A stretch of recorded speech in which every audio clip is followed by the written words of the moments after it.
Bonjour mes amis, que Dieu vous bénisse tous abondamment. Que Dieu bénisse avec la sagesse, l'esprit de sagesse, avec l'esprit de connaissance, avec l'esprit de l'Éternel, avec l'esprit de crainte de l'Éternel.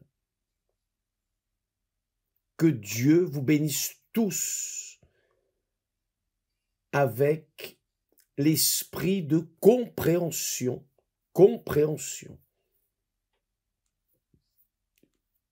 Une fois que vous comprenez sa parole, vous allez obéir. Vous aurez la foi accompagnée de courage pour obéir. Et alors, profiter, jouir des bénéfices de ses promesses.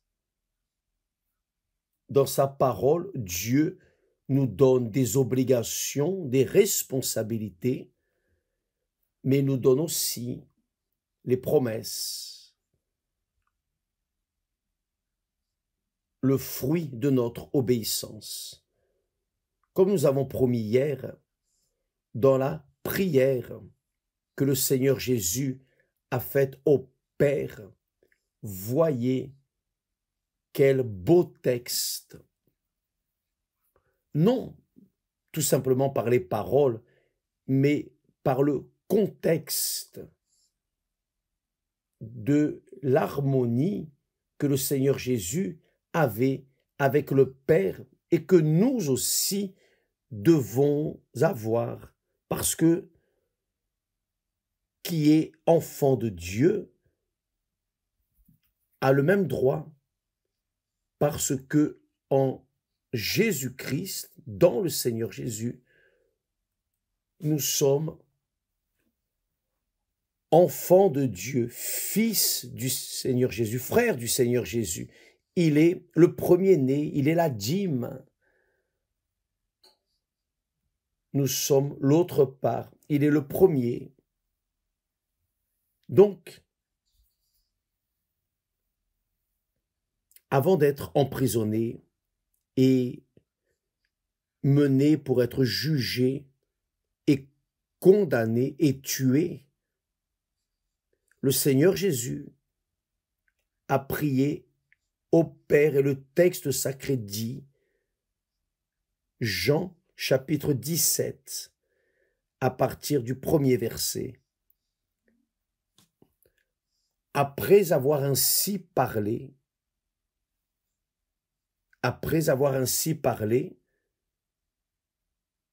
virgule, qu'a-t-il dit? Avant de parler, le Seigneur Jésus leva les yeux au ciel. Pourquoi a-t-il levé les yeux au ciel? Au ciel.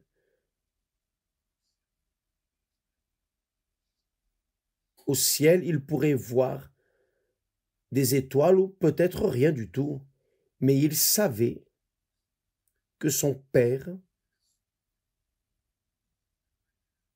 assumait toute la grandeur du ciel, car il est le créateur du ciel et de la terre. Donc, quand il lève les yeux au ciel, évidemment, le ciel est ouvert. Il parle à son Père. Il parle à son Père. Jésus leva les yeux au ciel. Il serait bon, mes amis, que vous puissiez, si vous avez cette chance, de lever les yeux au ciel et contempler la grandeur de Dieu et contempler sa gloire, sa majesté et penser ses pensées. Quand nous élevons nos yeux au ciel, nous restons perplexes, nous nous immergeons dans l'infini. Et quand nous disons Père, c'est très glorieux, Père. Seul le Fils a le droit d'appeler le Père Père. Seul le Fils a ce privilège d'appeler le Dieu d'Abraham, d'Isaac et d'Israël mon Père, mon Père. Quelle merveille, quelle chose glorieuse, grandiose, intimité, communion avec le Père. Le Seigneur Jésus alors leva les yeux au ciel et dit, Père, l'heure est venue. C'est-à-dire, l'heure était venue que le Fils accomplisse sa mission, d'être livré pour être sacrifié pour nous. Il dit, glorifie ton Fils afin que ton Fils te glorifie. Le Seigneur Jésus ne voulait pas, il n'était pas en train de demander cette gloire du Père pour qu'il soit reconnu. Non. Le Seigneur Jésus était en train de demander, glorifie ton Fils, parce que si ton Fils est glorifié, le Seigneur sera glorifié. Le Seigneur Jésus, en étant glorifié, était en train de glorifier le Père. Vous vous souvenez que le Seigneur Jésus a dit à Philippe, il lui a dit, Philippe, cela fait si longtemps que je suis avec vous et vous n'avez pas encore vu le Père, celui qui me voit, voit le Père. Qui voit le Fils, voit le Père. C'est cela même. Qui voit le Fils, voit le Père. Donc, si la personne n'est pas enfant de Dieu, alors, qui voit ce fils ou cette fille, voit son Père, car si la personne fait ce qui est mauvais, alors son Père est le diable. Mais si la personne fait ce qui est bon,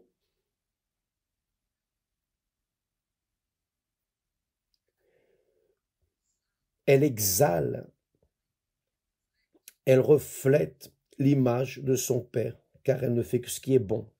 Donc, glorifie ton Fils, afin que ton Fils te glorifie. En glorifiant le Fils, on glorifie le Père. En glorifiant le Père, on glorifie le Fils. Voyez qu'il y a une unité entre le Dieu Fils et le Dieu Père, ou le Dieu Père et le Dieu Fils. Ensuite, il dit, selon que tu lui as donné pouvoir sur toute chair,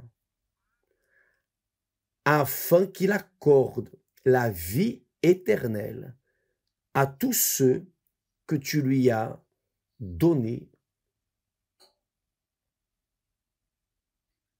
Vous vous souvenez que le Seigneur Jésus a dit, personne ne vient à moi si le Père ne l'envoie, et celui qui vient à moi, je ne le rejetterai pas.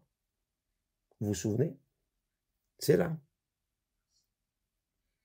Selon que tu lui as donné pouvoir, autorité sur toute chair, afin qu'il accorde la vie éternelle à tous ceux que tu lui as donnés. C'est-à-dire, quand le Père glorifie le Fils glorifie le Père. Comment? En se reproduisant, en donnant la vie éternelle à tous ceux qui viennent à lui, au Fils. Or, la vie éternelle,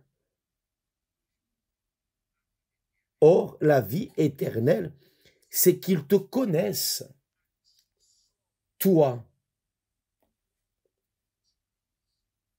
C'est qu'ils te connaissent, toi, le seul vrai Dieu. Et celui que tu as envoyé, Jésus-Christ.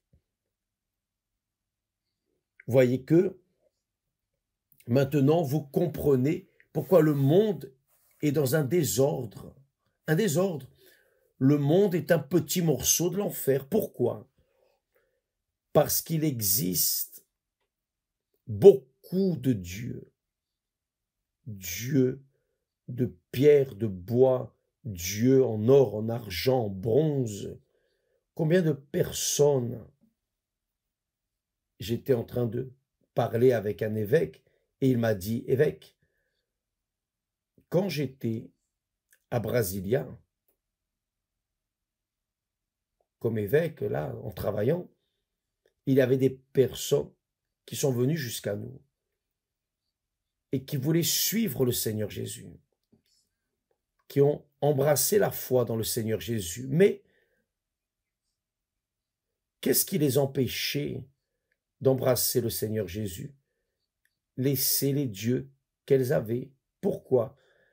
Parce que c'était des personnes de succès et elles avaient beaucoup d'œuvres d'art, appelées œuvres sacrées. Donc, ces œuvres qui étaient vendues, négociées à de très hautes valeurs, l'une d'elles a dit, évêque, je suis désolé, mais je ne vais pas renoncer à mes œuvres, non. À mes dieux, non.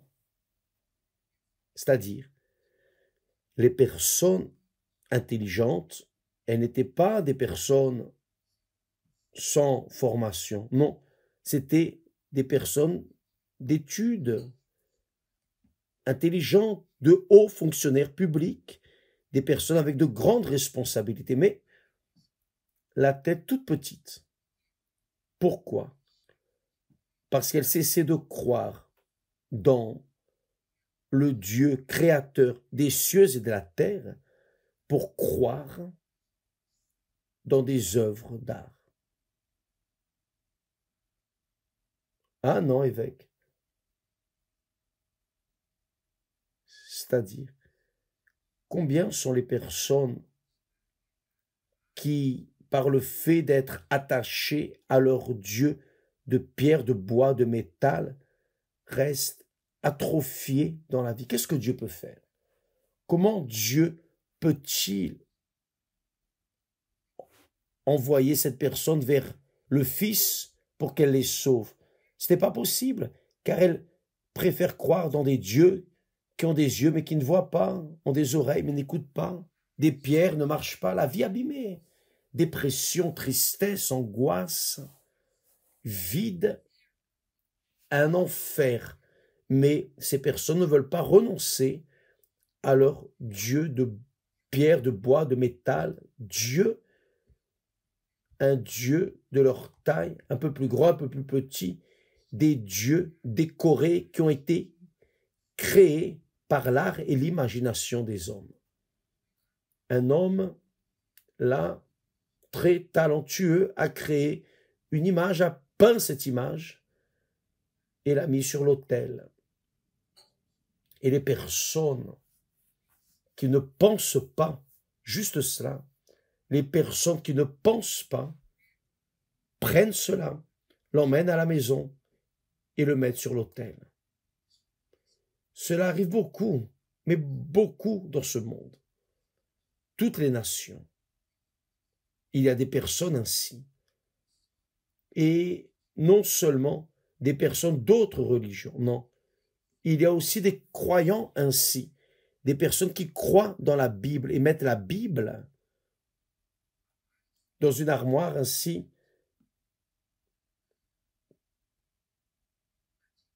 devant, sur l'étagère, la Bible ouverte dans le psaume 91, et adorent la Bible, mais ne la lisent pas. Et quand elles lisent, elles ne pratiquent pas. C'est le problème, c'est-à-dire, les personnes font de la Bible leur Dieu, mais elles n'obéissent pas à ce qu'elle leur donne. C'est-à-dire, ce sont aussi des idolâtres, car ce sont des personnes qui adorent le papier, mais ne pratiquent pas, n'obéissent pas à ce qui est écrit. Dieu nous a donné la parole. Dieu est parole. Dieu est le Verbe qui s'est fait chair. Vivant, Dieu est Dieu vivant.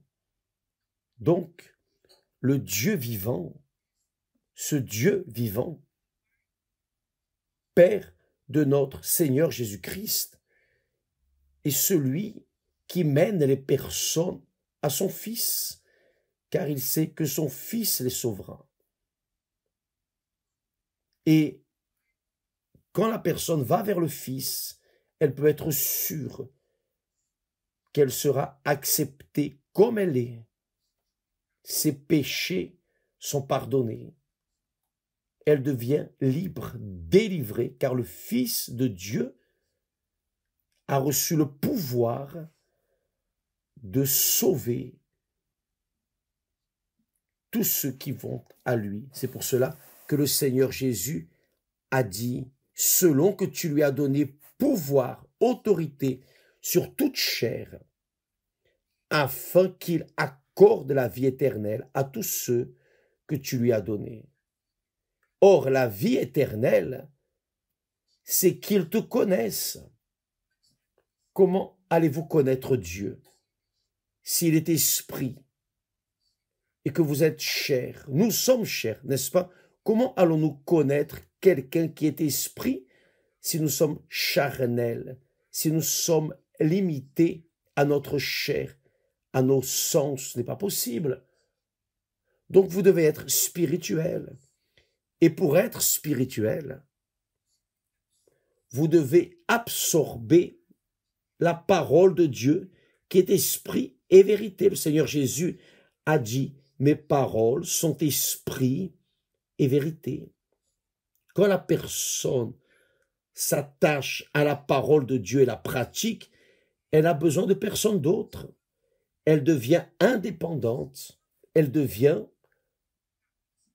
la tête d'elle-même, mais servante et serviteur du Dieu vivant, de celui qui a engagé sa parole.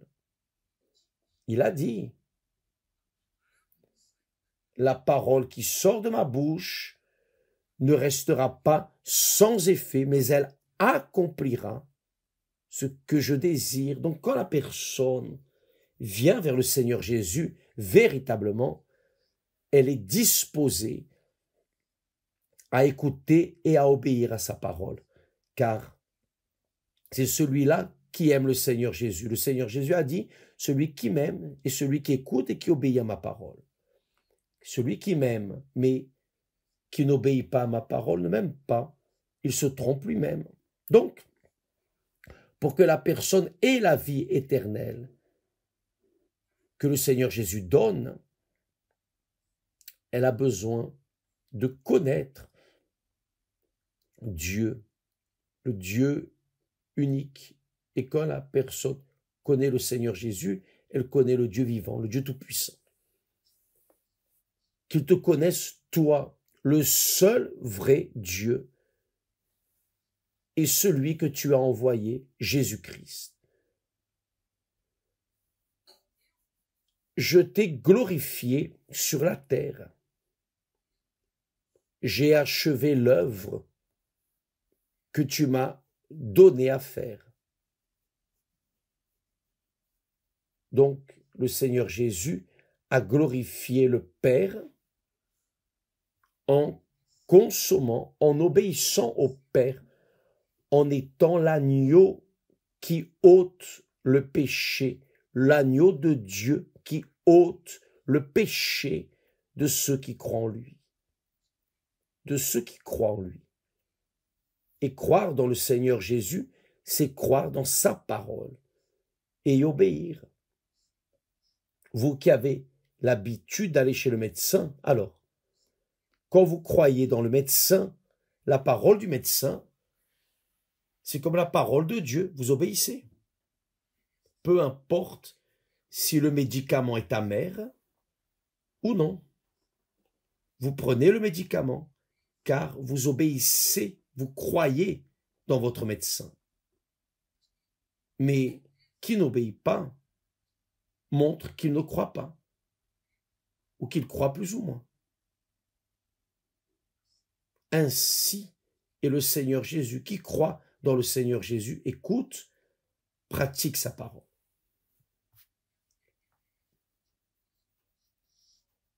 Or, la vie éternelle, c'est qu'ils te connaissent, toi, le seul vrai Dieu. Il n'existe qu'un Dieu.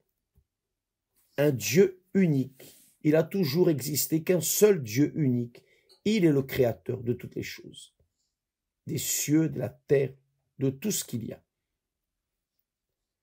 Et celui que tu as envoyé, Jésus-Christ. Je t'ai glorifié sur la terre.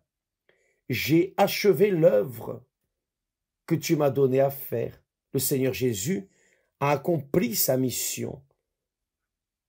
Et il dit ici, je t'ai glorifié sur la terre, j'ai achevé l'œuvre. Il allait encore mourir, mais c'était garanti. Il a obéi à tout jusqu'au dernier moment. Maintenant, il fait la prière avant d'être consumé, mais il considère déjà l'œuvre achevée car il savait qu'il obéirait, qu'il arriverait jusqu'à la fin, qu'il allait achever l'œuvre du salut. C'est très fort.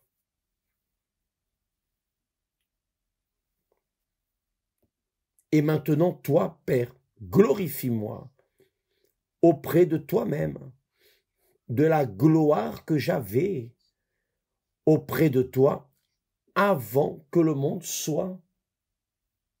Quelle merveille! C'est-à-dire, le Seigneur Jésus existait déjà avant de venir au monde, avant de naître de la Vierge Marie. Il existait déjà. Il était avec le Père. Lui et le Père étaient un. La gloire que le Père lui concédait à ce moment, dans ces jours éternels passés, le Seigneur Jésus demande, glorifie-moi auprès de toi-même, de la gloire que j'avais auprès de toi avant que le monde soit. J'ai fait connaître ton nom aux hommes que tu m'as donnés du milieu du monde. Ils étaient à toi et tu me les as donnés. Et ils ont gardé ta parole. C'est-à-dire, ce sont les hommes, les personnes qui se convertissent, qui deviennent enfants de Dieu, qui ont le Saint-Esprit. Quand la personne reçoit le baptême du Saint-Esprit, c'est parce qu'elle a été envoyée par le propre Père vers son Fils, le Seigneur Jésus. Le Seigneur Jésus l'a lavé, sauvé, purifié. Alors, à la demande du Seigneur Jésus, le Père envoie le Saint-Esprit pour vivre en elle. Mais le Seigneur Jésus dit, j'ai fait connaître ton nom aux hommes que tu m'as donné du milieu du monde. Ils étaient à toi et tu me les as donnés. C'est-à-dire, Dieu, le Père, a confié en Jésus pour que le Seigneur Jésus puisse nous sauver. C'est-à-dire que si le Seigneur Jésus faillissait, s'il péchait, si le Seigneur Jésus avait des défauts, s'il avait été un agneau défectueux, il ne pourrait sauver personne. Évidemment, le Père ne pourrait pas le glorifier. C'est magnifique. Je vais connaître ton nom aux hommes que tu m'as donnés du milieu du monde. Ils étaient du diable, mais ils étaient à toi. Vous vous rappelez, là en Ézéchiel, chapitre 18, Dieu dit, « Toutes les âmes m'appartiennent, toutes. L'âme du Père comme l'âme du Fils, toutes les âmes m'appartiennent. Toutes. » Cela ne veut pas dire que toutes les âmes sont sauvées. Cela veut dire que toutes les âmes appartiennent à Dieu. Et un jour, tôt ou tard, il va demander des comptes à ces âmes. Celles qui ont accepté son Fils, le Fils lui-même dira, « Venez, bien-aimés de mon Père, venez, bien-aimés de mon Père. » Mais ceux ou ces âmes qui ont rejeté le Seigneur Jésus, la majorité, malheureusement, la majorité, ces âmes vont être jugées et condamnées pour avoir rejeté le cadeau de Dieu. Elles ont rejeté le salut de Dieu. Elles ont préféré vivre selon leur volonté, leurs désirs, leurs convoitises, etc. Elles seront punies, elles seront mises au même endroit où seront Satan, la bête, l'antéchrist, le faux prophète, la mort, le diable et tous ceux dont les noms ne sont pas dans le livre de vie. Ce livre de vie, seul le Seigneur Jésus peut l'ouvrir, car lui-même met le nom de la personne dans ce livre, grâce à Dieu. Le Seigneur Jésus continue dans sa prière. Maintenant, ils ont connu que tout ce que tu m'as donné vient de toi. C'est-à-dire, il parle de ces hommes, de ces personnes qui étaient de Dieu, mais Dieu les a livrés. Dieu les a livrés au Seigneur Jésus, et lui, il les a sauvés. Il les a sauvés. Ils ont gardé sa parole. Maintenant, ils ont connu que tout ce que tu m'as donné vient de toi. Tout vient de toi. Tu es le début et la fin. Alléluia. Car je leur ai donné les paroles que tu m'as données. Voyez, je leur ai donné les paroles que tu m'as données, et ils les ont reçues, et ils ont vraiment connu que je suis, ils ont vraiment reconnu que je suis sorti de toi, et ils ont cru que tu m'as envoyé. Lorsque nous croyons dans le Seigneur Jésus, nous croyons que tout ce qu'il dit vient du Père, tout. Et nous acceptons, et nous pratiquons, et nous obéissons avec plaisir, non avec obligation, avec plaisir, allégresse. Alléluia. C'est pour eux que je prie. Le Seigneur Jésus a prié pour ceux qu'il avait acceptés. C'est pour eux que je prie. Je ne prie pas pour le monde. Voyez, le Seigneur Jésus ne prie pas pour le monde. Il a prié pour ceux, mais pour ceux que tu m'as donnés, parce qu'ils sont à toi. Ils vont vivre l'éternité avec toi. C'est-à-dire, Le Seigneur Jésus est venu pour sauver tous, mais seulement ceux qui se soumettent à lui, se soumettent à sa parole, se soumettent à sa parole, sont sauvés. Ce n'est pas se soumettre à l'Église, non, se soumettre à la religion, non, ce n'est pas se soumettre à des doctrines des églises, non. C'est se soumettre aux paroles du Seigneur Jésus. C'est cela, mes amis.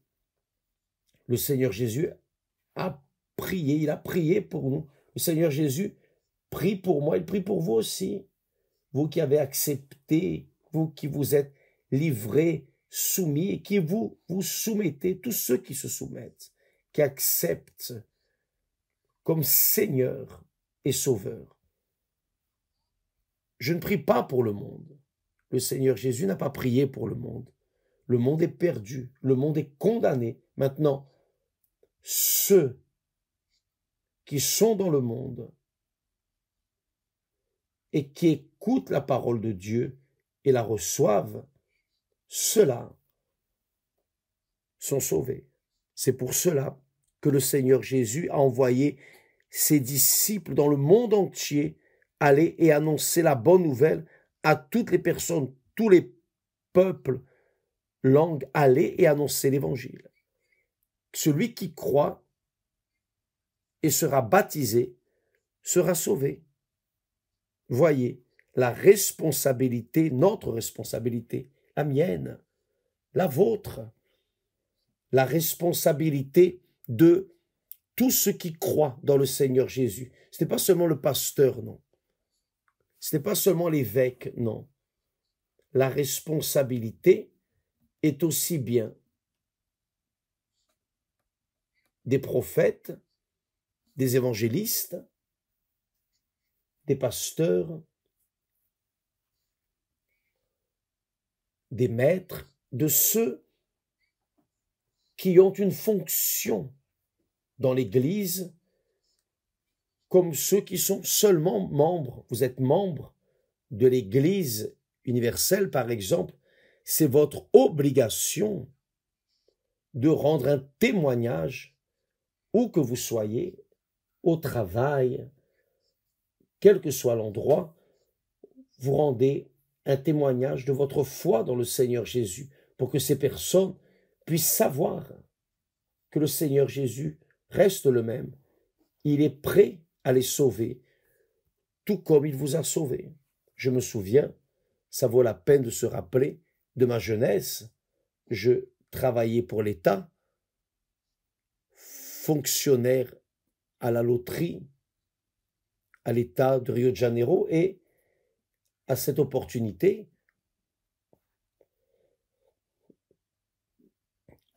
j'avais livré ma vie au Seigneur Jésus. Je parlais du Seigneur Jésus à tout le monde, et mes collègues se moquaient de moi, ils riaient de moi. Et j'étais humilié, je restais rouge. Chaque fois que je suis dans la honte, je reste rouge comme une tomate. J'étais comme une tomate. Et je sortais. Parfois, j'allais dans les toilettes pleurer. Je m'enfermais dans les toilettes. Je m'agenouillais, je mettais les coudes sur le couvercle du WC. Et je pleurais, je parlais à Dieu. Mon Dieu, je voulais tellement aider ces personnes. Mais, et beaucoup n'ont rien considéré. J'avais un collègue, je me souviens bien de lui. Ce jeune homme était de l'église baptiste. Il était éloigné, il était mi-figue, mi-raisin. Et je lui parlais du Seigneur Jésus, mais il concordait seulement, mais ne pratiquait pas. Plus tard, des années plus tard, il s'est suicidé.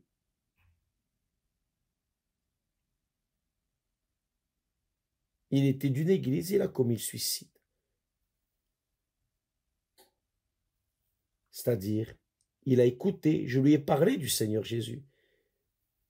Il avait un témoignage devant lui. Donc, quand Dieu jugera cette âme, quand il jugera son âme, je me souviens de son nom. Et va l'appeler autel. Tu étais dans ton église, tu connaissais ma parole, mais tu as vu le témoignage des dires. Il t'a parlé de moi. Voyez, là, notre responsabilité, mes amis, la responsabilité de qui croit dans le Seigneur Jésus, de transmettre aux autres personnes ce que Dieu nous donne. Avez-vous compris? Vous avez l'obligation, et si vous avez honte, d'assumer la foi dans le Seigneur Jésus. Comment voulez-vous que le Seigneur Jésus vienne vous honorer aussi? Le Seigneur Jésus a dit, ceux qui m'honorent seront honorés, mais ceux qui me renient, qui cachent leur foi pour ne pas être humiliés dans la honte, moqués par ce monde, moi aussi je les renierai devant mon Père. Voyez la responsabilité. Mais le Seigneur Jésus a prié. Il a prié pour moi et grâce à Dieu, alléluia, quelle chose merveilleuse. Le Seigneur Jésus m'a soutenu dans cette prière.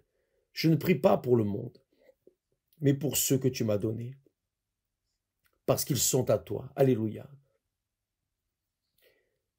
Et tout ce qui est à moi est à toi, et ce qui est à toi est à moi.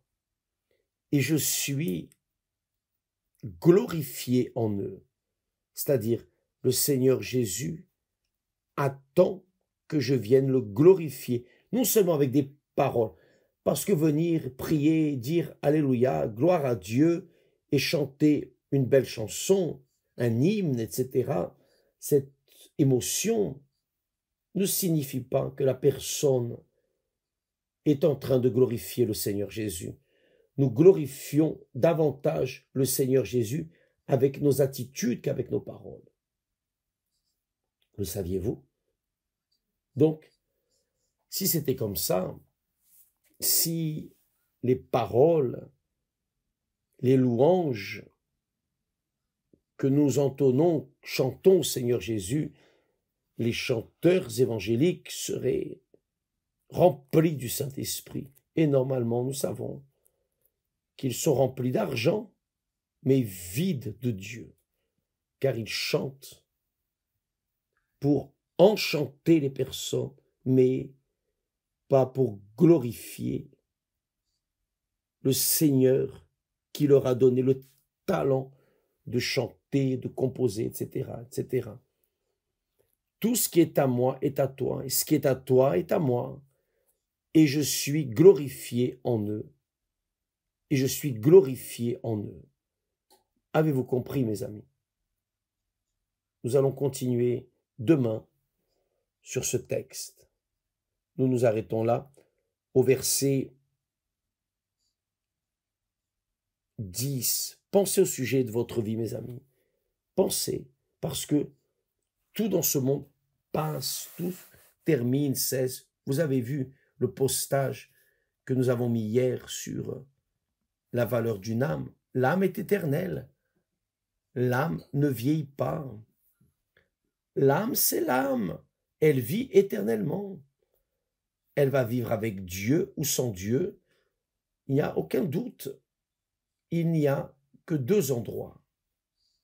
Ou le ciel, ou les temps ardents de feu et de soufre. Où seront les temps ardents de feu et de soufre? Où seront, je répète, le diable, la bête, l'antéchrist, le faux prophète, la mort sera là. Qui encore? La mort sera là. Il y aura tous ceux dont les noms ne sont pas écrits dans le livre de vie. Donc, vous, moi, nous serons dans l'un de ces deux endroits, avec Dieu, avec notre Seigneur, recevant sa bienvenue. Il dira, venez bien-aimés de mon Père, venez bien-aimés de mon Père. Il va nous saluer quand nous y arriverons. Ou alors,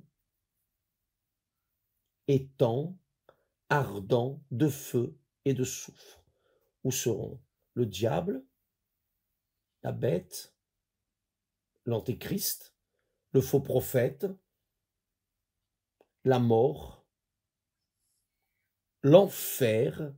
Vous le saviez, l'enfer sera là dans les temps de feu et de soufre. Qui sera en enfer va entrer là dans les temps ardents de feu et soufre. Donc, ces 5 types, 6 types y seront. Le diable, la bête, le faux prophète, la mort, le diable. Et le 6e, tous ceux dont les noms ne sont pas écrits dans le livre de vie.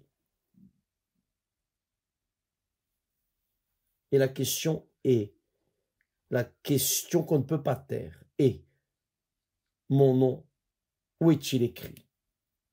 Dans le livre de vie, il y est. Pensez bien, mes amis, ce beau corps costaud, fort que vous avez, vous êtes un jeune qui avait le futur devant, mais le futur avec une date de péremption. Ici sur terre, une date de péremption. Mais si vous n'avez pas livré votre vie au Seigneur Jésus, véritablement, si vous n'avez pas assumé véritablement, vous ne vous êtes pas marié à lui, vous n'êtes pas sa fiancée, alors, pensez bien, votre âme est éternelle. Elle est éternelle. Nos âmes sont éternelles et seront avec Dieu ou dans les temps ardents de feu et de soufre. Faites attention, et ça ne sert à rien de dire tout simplement « Ah, mon nom est écrit dans le livre de vie » et en vivant jour après jour sans glorifier le Seigneur Jésus, sans assumer votre posture de citoyen du royaume des cieux, comme le Seigneur Jésus l'a assumé.